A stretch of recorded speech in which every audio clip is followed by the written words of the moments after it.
Muriel Boyon, bonjour. On parle aujourd'hui avec vous d'aptonomie. J'ai la chance que vous soyez la sage-femme qui m'accompagne pendant ma grossesse pour l'aptonomie. Et ça a été une vraie révolution pour moi, donc j'avais vraiment envie de le partager le plus possible avec des mamans qui regardent cette chaîne et qui ne connaissent pas forcément. Donc est-ce que vous pouvez nous dire, déjà pour commencer, l'aptonomie c'est quoi? Pendant la grossesse en tout cas. D'accord. Alors, l'aptonomie, c'est une approche du soin qui concerne différents domaines de la santé. Et donc, ce qui nous intéresse aujourd'hui, c'est ce qu'on appelle l'aptonomie prénatale ou post-natale en tout cas. L'aptonomie prénatale, c'est une méthode de préparation à la naissance, mais qui est basée essentiellement sur la rencontre dite affective entre la mère, l'enfant, et le plus souvent avec un tiers qui est le père. Voilà, je ne sais pas si je dois développer. Ça c'est prévu dans une autre question.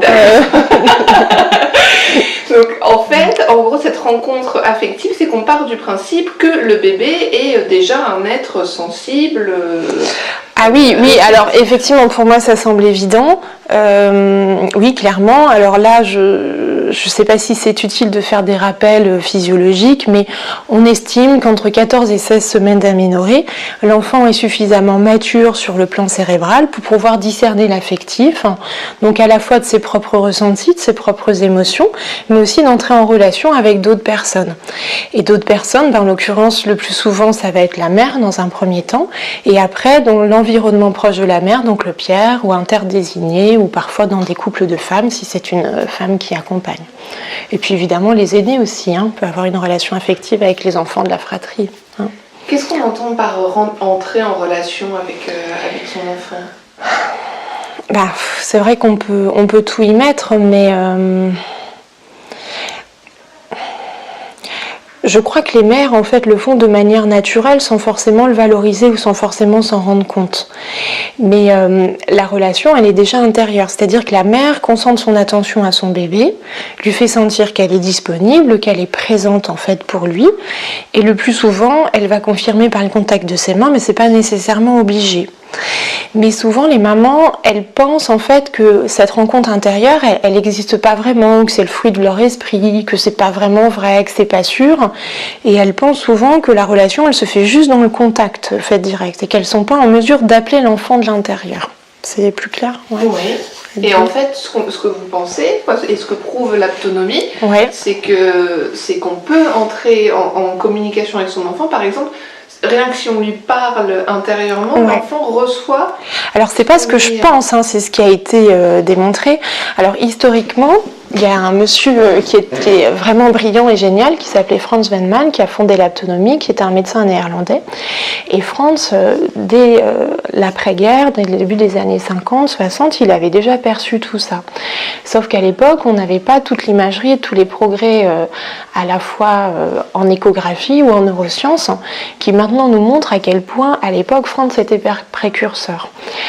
Je vous rappelle rapidement que peut-être pour vous, quand vous étiez dans le vote de votre maman, on n'avait pas d'échographie vraiment fiable, vraiment bien développée, et on a longtemps pensé que les acquisitions de l'enfant, en tout cas cérébrales, de l'ordre de l'expérience, de l'ordre de l'affectif, elles se faisaient que quand il était né, que c'était pas possible in utero. Et l'échographie est arrivée, il nous a dit c'est super, en fait ils font plein de choses, c'est incroyable, alors on a affiné la technique, et maintenant avec les neurosciences, les PET scans, on arrive à préciser même exactement dans quelle zone cérébrale les choses se mettent en place, etc. Donc c'est pas ce que je pense, c'est ce qu'à un moment donné, en fait, un homme brillant a eu l'intuition et s'est dit de l'ordre de l'expérience, parce qu'on a vécu ça avec les mamans, ça existe, c'est vrai. Et maintenant, ce qui est chouette, c'est qu'on arrive à le démontrer de plus en plus scientifiquement. D'accord, donc quand on communique intérieurement à son enfant, donc même sans parler à haute voix, c'est prouvé que l'enfant réagit. Ça on l'a. C'est une étude qui a été publiée il y a quelques temps. Alors je ne sais pas si je peux parler d'une autre émission, mais au maternel, ils en parlent régulièrement de cette étude-là. Ils ont mis des mamans dans des PET scans et ils leur ont demandé de se concentrer en fait sur leur bébé plutôt que sur autre chose.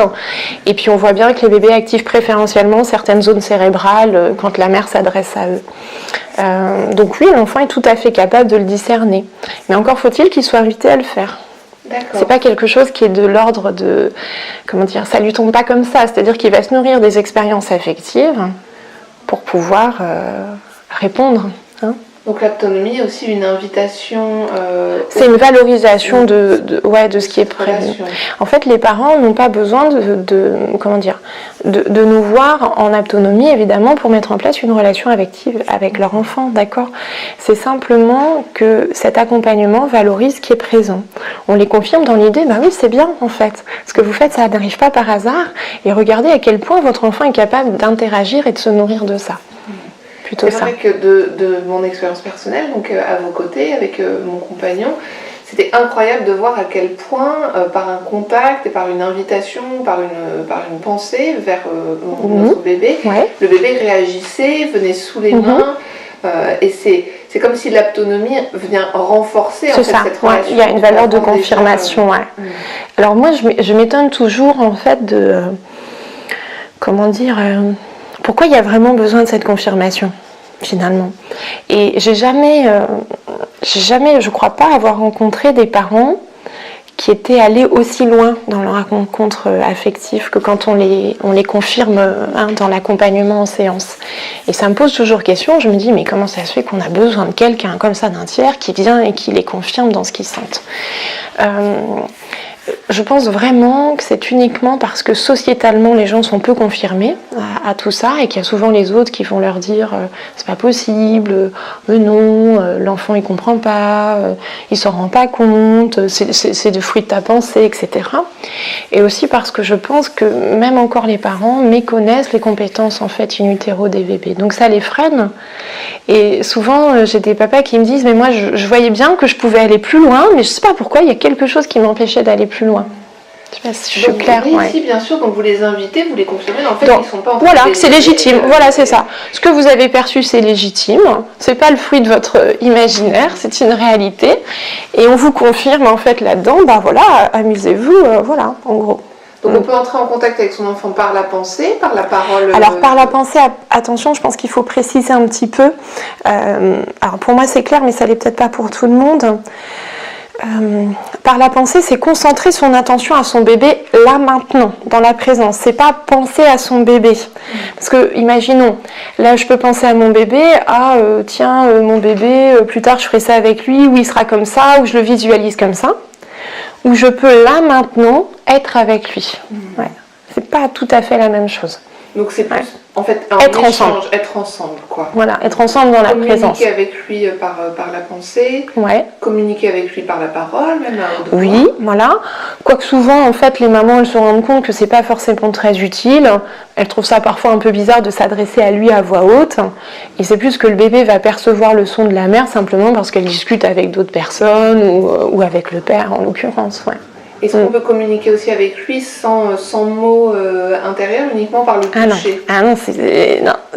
L'invitation intérieure, elle précède toujours l'invitation du contact. D'accord. Ouais. Toujours. Ouais. Je vais un peu plus de lumière. Donc le contact ne suffit pas en lui-même, c'est un contact qui doit être accompagné. Il l'est toujours en fait. Il l'est toujours. C'est juste que les mamans, elles s'en rendent pas compte. Elles pensent en fait souvent que le bébé a bougé et qu'elles ont confirmé avec leurs mains, mais elles n'intègrent pas que si l'enfant a bougé, c'est qu'avant, il a été invité par la mère à le faire. Alors, je peux prendre un exemple pathologique pour que vous puissiez comprendre la différence. Les patientes qui présentent un déni de grossesse, les bébés ne bougent pas. Et souvent, pour les gens, en général, les médias, enfin qui tu veux, les gens n'arrivent pas à comprendre comment c'est possible que cet enfant ne bouge pas. Et la mère, d'ailleurs, elle se dit, mais comment c'est possible que j'ai pu passer 9 mois avec un bébé et ne pas le sentir, parfois même quand elles ont déjà porté un enfant.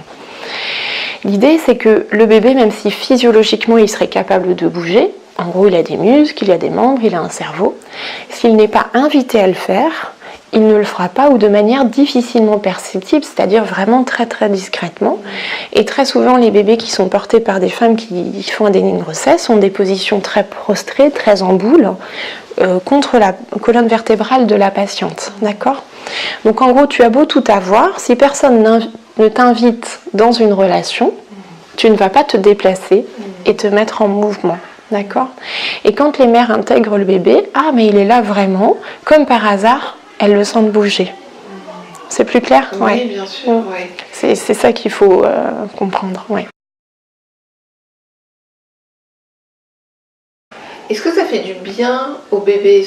Qu'est-ce qu'on a comme étude? Est-ce que le bébé apprécie d'être invité comme ça, d'être dans la relation? Ou est-ce que c'est surtout aux parents que ça fait du bien parce que ça les rassure sur la vie? Non, on est vraiment dans une relation de réciprocité. Hein. Les relations affectives, elles sont réciproques, en tout cas dans la rencontre.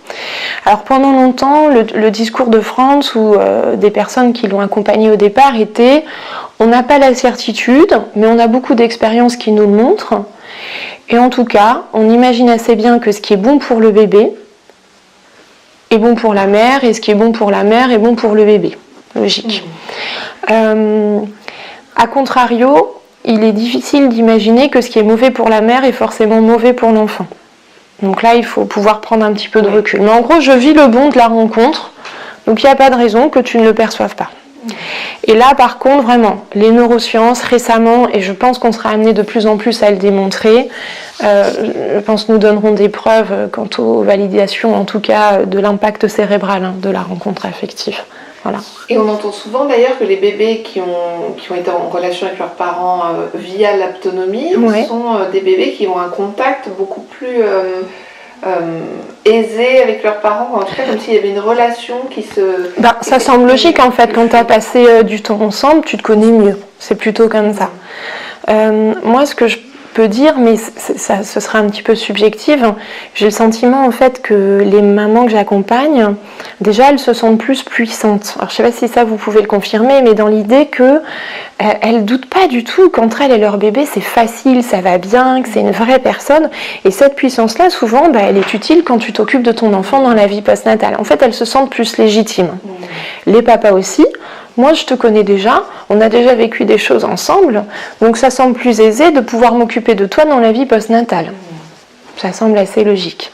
Et les bébés de leur côté, mais ça c'est pareil, c'est un peu subjectif, je crois que quand très tôt dans la vie on t'a considéré comme un être humain, forcément, ça change un petit peu la donne, et ça te donne certainement plus confiance dans ta vie de relation et dans ta construction de ce que tu es toi. On va le dire comme ça. C'est vrai que c'est étonnant de voir qu'il y a encore beaucoup de personnes qui croient qu'un bébé, avant sa naissance, en fait, ne comprend pas. Ou voire même dans la vie postnatale. Hein. Oui, jusqu'à 2 ans. Ça dépend, les gens ils mettent le curseur là où ils veulent, mais voilà. C'est alors ça. que c'est vraiment prouvé scientifiquement. En tout cas, on le démontre de plus en plus. On le démontre de plus en plus. Après, le démontrer, c'est pas pour autant que c'est intégré dans la vie des gens. Mais pour certaines personnes qui ont parfois besoin de choses rationnelles, ça peut les confirmer dans l'idée, oui, c'est vrai, on l'a lu, ça a été démontré, etc. Moi, je suis aussi très étonnée de tout ça. Je vais essayer de ne pas être trop rude dans mon discours, mais j'ai quand même le sentiment parfois que de la part de certaines personnes, que ce soit des professionnels de santé, certaines familles, certains parents, le bébé serait un peu une sous-catégorie de personnes. Il y aurait des personnes capables et compétentes, et puis il y aurait des bébés mignons mais pas trop capables. Voilà. Et forcément, on ne peut pas te considérer comme un vrai humain. Je suis toujours aussi étonnée de voir à quel point dans les familles, il est admis qu'on possède son enfant, qu'il nous appartient, qu'il n'a pas une identité propre et qu'il n'est pas une identité propre. Et dans cette idée de possession, nécessairement, on ne peut pas être dans une relation affective qui soit équitable et qui soit juste, puisqu'à partir du moment où tu possèdes, tu pars du principe que l'autre n'est pas tout à fait compétent. Alors, je pense que ça évolue, mais ça reste quand même des choses qui sont très ancrées dans la vie de relation, même avec l'enfant plus grand, bien sûr. Donc l'autonomie peut aussi aider certains parents à vraiment prendre conscience de l'existence et d'une individualité. D'une individualité. Je ne possède pas mon enfant, même si bien sûr que ma présence va l'élever, va le faire grandir, mais je ne te possède pas. Et je valorise ce qui est de l'ordre de ton intention, de ton désir et de ta compétence. Cette idée-là.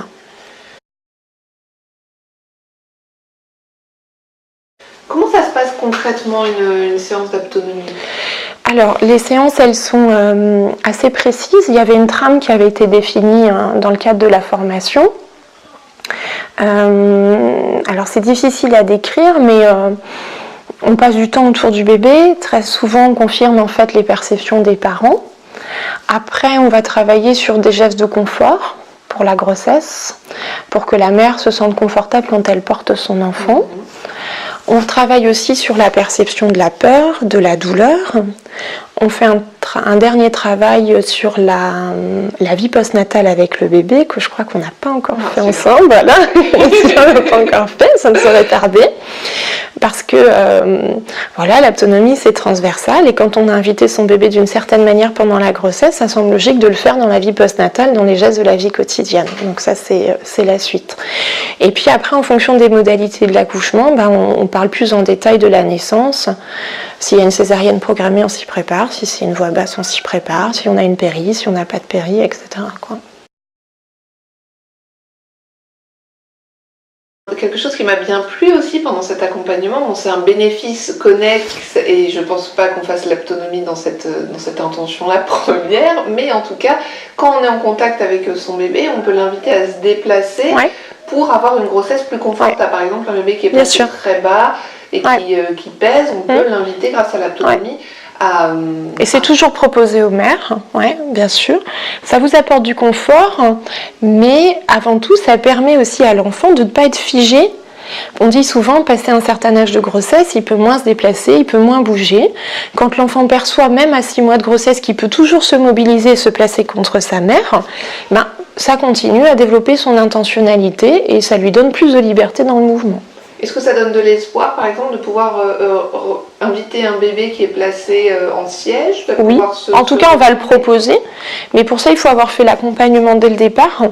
C'est parfois des appels que j'ai à 7 mois, une maman que je ne connais pas. J'ai entendu que l'autonomie pouvait retourner mon bébé en siège. Non, madame, ça, c'est pas possible. Parce qu'il faut avoir très tôt faire sentir à l'enfant cette invitation. Et on le propose, c'est-à-dire qu'on propose au père ou à la mère de le faire, mais c'est l'enfant qui dispose. C'est-à-dire que lui, on lui met le pied à l'étrier. S'il veut, il va le faire. S'il estime que c'est pas forcément bon pour lui, parce que peut-être qu'anatomiquement, il y a des raisons qui font que c'est comme ça, et c'est pas il ne le fera pas. Non, on n'est pas sur des versions. Ou quand tu fais une version, tu n'invites pas l'enfant, tu le manipules. Tu le prends et tu le retournes. Oui, tout à fait.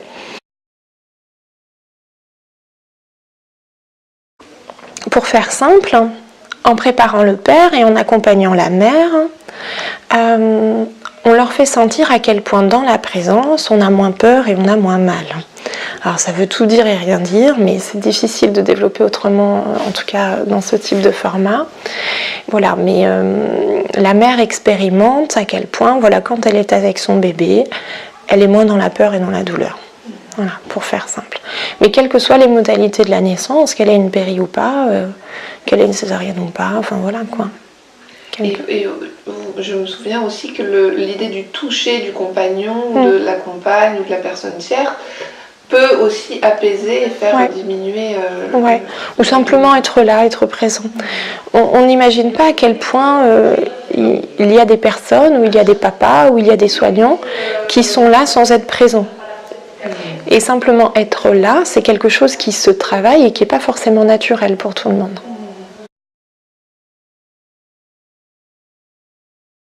Dans les préparations à la naissance classiques, souvent le père est pas vraiment, le père ou la compagne n'est pas vraiment inclus, c'est vraiment la mère et son bébé. Est-ce que l'autonomie est un moyen aussi d'intégrer plus le compagnon ou la compagne dans la grossesse? Alors, je nuancerai quand même un petit peu parce que je pense, à mon avis, que ces 15 dernières années, on a plus intégré les pères dans les préparations telles qu'elles sont proposées de manière traditionnelle. Ou en tout cas, il y a des sages-femmes ou des hôpitaux qui souhaitent de plus en plus le faire et le proposer. En fait, dans l'accompagnement napto, on ne se pose pas la question. C'est-à-dire que c'est pas possible sans le père. Donc d'emblée, le père est là. Voilà. Et puis, ce qu'on fait... Moi, je fais toujours une séance de découverte. À l'issue de cette séance, je ne donne pas de rendez-vous et les parents reviennent que si les deux parties sont d'accord. Donc le père ne vient pas, entre guillemets, à contre-cœur ou parfois la mère qui n'a pas envie parce que ce n'est pas son truc. Donc on est dans une démarche volontaire à chaque fois et si en cours d'accompagnement, le père ou la mère estime que ça ne correspond plus à leurs attentes, à leurs besoins, ils ont la possibilité de se retirer. Je fais quand même une parenthèse. Il y a des patientes qui n'ont pas de conjoint. Le papa est absent ou n'a pas souhaité s'inscrire dans la vie du bébé, on peut faire un accompagnement napto où elles peuvent désigner un tiers de leur entourage ou à titre exceptionnel, je peux faire le tiers. Et quand c'est un couple de femmes, et ben là, c'est la deuxième femme qui, pour le coup, est présente dans la vie de l'enfant. C'est pas possible sans le père, mais en vrai, si, c'est possible sans le père. Sauf, je fais une parenthèse, une maman qui m'appelle, qui me dit moi, il y a un papa dans la vie de ce bébé, mais en fait, il n'a pas envie de venir. Ah bah non, c'est pas possible. D'accord. Parce qu'on ne peut jamais faire quelque chose dans le dos du père. Ça semble logique. Votre conjoint ne veut pas, alors vraiment, n'insistons pas, faites autre chose. D'accord. Voyez. Donc c'est vraiment avec le conjoint, sauf s'il n'y a pas de conjoint, dans ce cas on peut faire avec une autre. Ouais. Mais si le père ne souhaite pas, on ne fait pas. Quand faut-il commencer cet accompagnement? Le plus tôt possible. Et il y a vraiment une date limite. Alors France, il l'a posée à 28 semaines d'aménorrhée à 6 mois. Dans les faits, moi et d'autres accompagnants, on la pose plus à 24 semaines d'aménorrhée. Donc 24 semaines, c'est quand même assez tôt. On est 2 semaines après l'écho du 2e trimestre. Au-delà, en fait, c'est compliqué parce que déjà, on a moins de temps pour pouvoir réaliser les séances. Et aussi parce que l'enfant, pour des raisons anatomiques, ne peut pas répondre de manière aussi intentionnelle à l'invitation. Donc moi, généralement, les mamans, je les vois entre 16 et 22 semaines d'aménorrhée. En tout cas, c'est jamais trop tôt, mais c'est souvent trop tard. Et pas possible pour le coup. Et pourquoi le bébé n'arrive pas? C'est pour des raisons anatomiques. D'accord. Ouais, c'est vraiment des raisons anatomiques. Parce qu'il a plus de place au début, qu'il peut mieux. Ouais, c'est ça, tout à fait. Ouais. Est-ce que c'est compatible avec les autres préparations à la naissance? C'est compatible et ça arrive assez souvent d'ailleurs que les patientes elles complètent avec des informations théoriques ou d'autres prépas. Alors c'est compatible dans le sens où elles peuvent le faire. Par contre c'est des schémas de pensée qui sont complètement différents. Donc à l'instant T c'est pas compatible.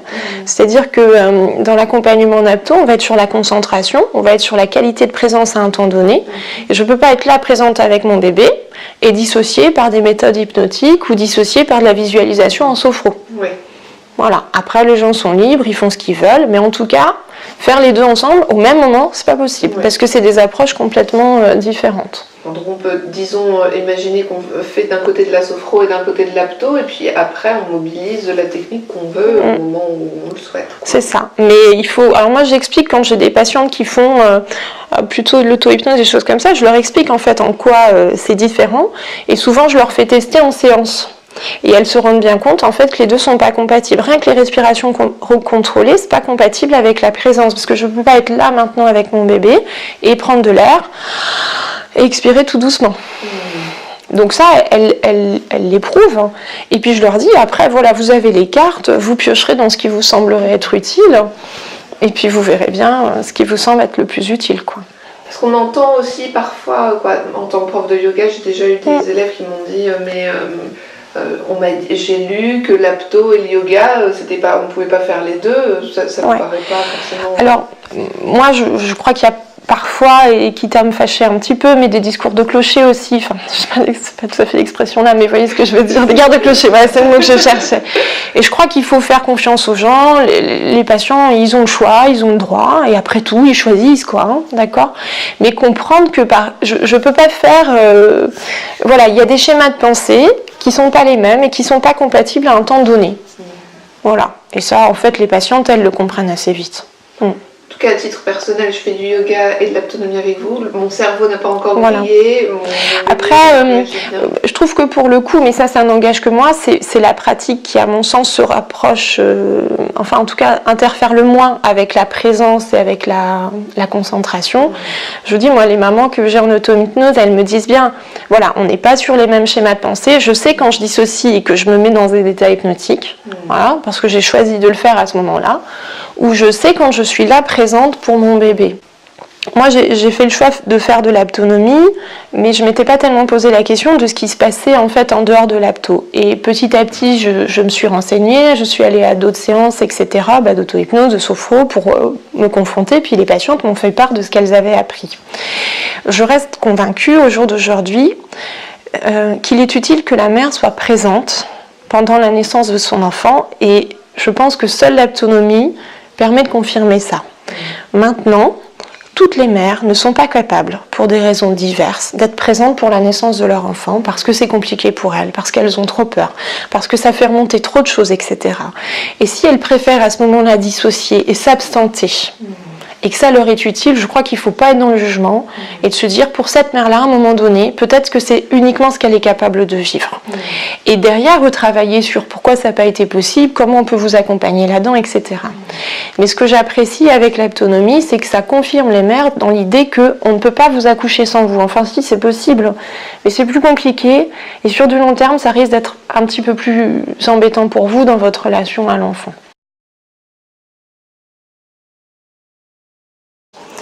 Ce que j'aime beaucoup dans l'accompagnement postnatal des enfants, c'est à quel point ça les grandit, à quel point ça les valorise, à quel point ça nous rend fiers, mais dans le bon côté des choses, à quel point ça construit des enfants qui sont bienveillants, qui sont attentifs et qui sont dans cette présence à la vie, dans cette joie de vivre, dans ce plaisir d'être ensemble.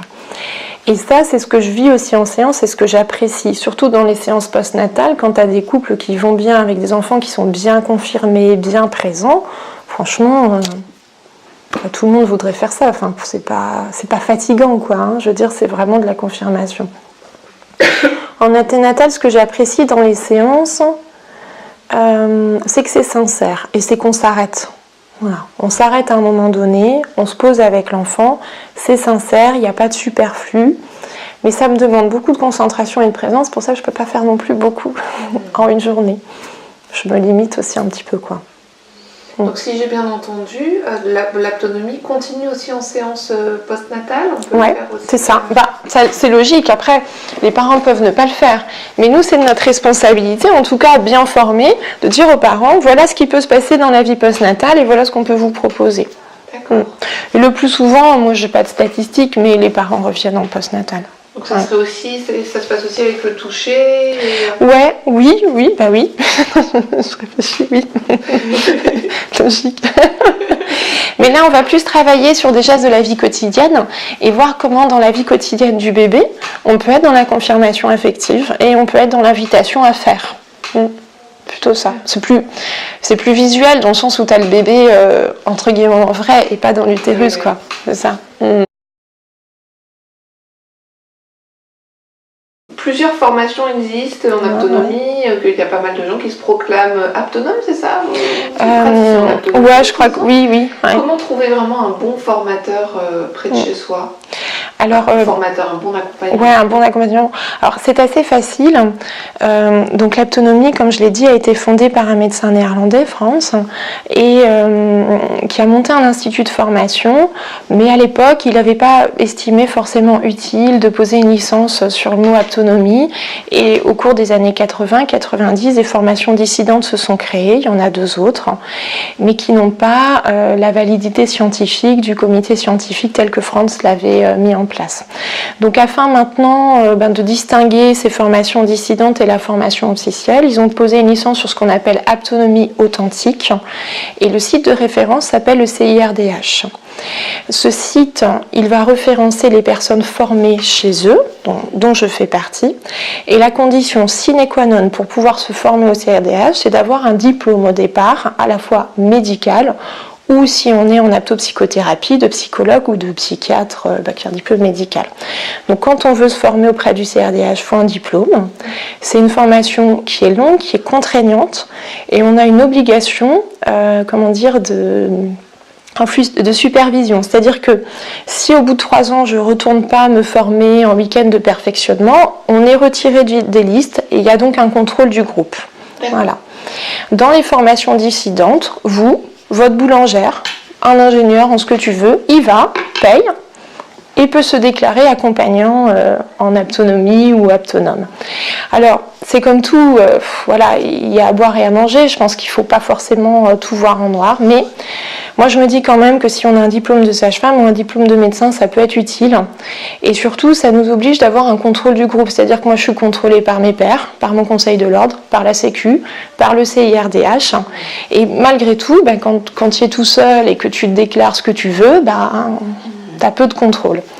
Voilà, et je pense qu'il faut être clair que même... Voilà, il faut être clair sur l'idée que moi, quand les patientes, elles viennent en séance, et je pense que vous en êtes rendu compte, je m'assure quand même de savoir comment la grossesse, elle se passe, médicalement. Est-ce que tout va bien? Est-ce que tout va bien pour le bébé? Et il m'arrive, au décours de ma séance, de diagnostiquer des choses d'ordre médical, qui me semblent utiles, en fait, à diagnostiquer à ce moment-là. Et si c'était observé par quelqu'un qui n'était pas sage-femme, je ne suis pas sûre de ce qui serait dit à ce moment-là. Ouais. L'autre avantage de ça, c'est mon côté un petit peu pingre qui parle, mais c'est qu'en plus, du coup, les séances d'autonomie avec une sage-femme peuvent être remboursées. Voilà. Alors, ça peut être un atout, mais je pense vraiment avant tout, c'est la question de la rigueur. Et vraiment, c'est compliqué. Dans certains endroits, c'est assez compliqué et on a vraiment des discours très prosélytes, pas toujours bienveillants, souvent intéressés. Moi, je sais que voilà, quelqu'un dans l'entourage de mon cabinet fait des accompagnements déjà passés 28 semaines. Donc déjà, on se pose la question. Alors, voilà. D'accord. Ou parfois sans le père, ou 10 séances, voilà, enfin rien que des choses comme ça. Il y a un cadre, il faut pouvoir le respecter, et c'est cette rigueur, en fait, qui est importante. Ouais. Donc le remboursement, il existe. Après, il y a dans certains endroits des personnes qui font des dépassements d'honoraires, ça c'est possible aussi. Bon, ça faut se renseigner, quoi. Et si on n'a pas de praticien près de chez soi, malheureusement, c'est compliqué.